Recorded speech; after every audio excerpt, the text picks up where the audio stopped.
Austérité, coupe budgétaire, plan de rigueur, le gouvernement veut remplir les caisses. Et pour ça, pas 10 000 solutions, il faut augmenter les TVA dites intermédiaires.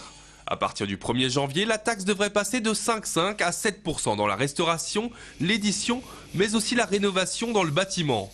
Les artisans du BTP prévoient une perte nette en France d'1 milliard d'euros et la disparition de 10 000 emplois. De quoi effrayer, mais au final, pour Vincent Fuchs, maître peintre près de Mulhouse, une augmentation de seulement 1,5% est presque un soulagement.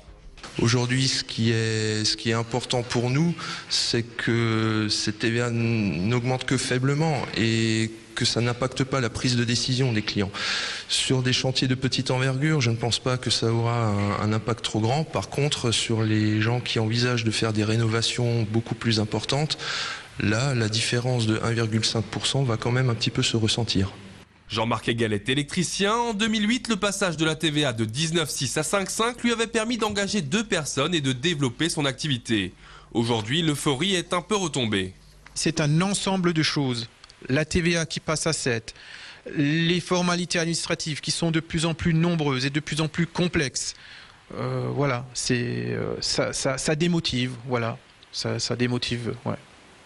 La hausse de la TVA, une goutte d'eau qui fait déborder le vase, c'est encore plus vrai pour Laurent Braun, menuisier. Ces dernières années, les niches fiscales estampillées développement durable avaient déjà été sévèrement rabotées.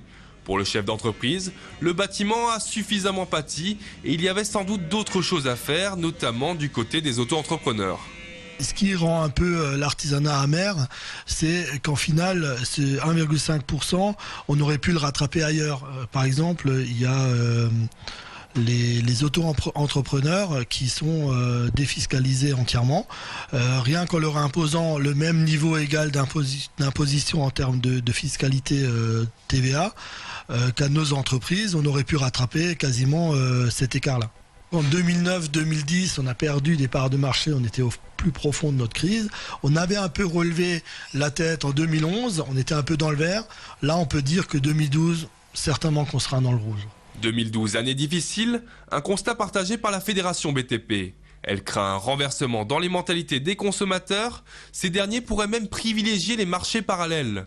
Le travail au noir avait chuté de moitié avec le passage de la TVA à 5,5. L'augmentation du taux aura un mauvais signal, en ce sens que les gens vont dire, de nouveau, ça va devenir rentable de passer par le travail au noir. Parce que bon, c'est sûr que c'est aussi un peu de la psychologie. L'air du temps fait que les gens sont devenus très frileux.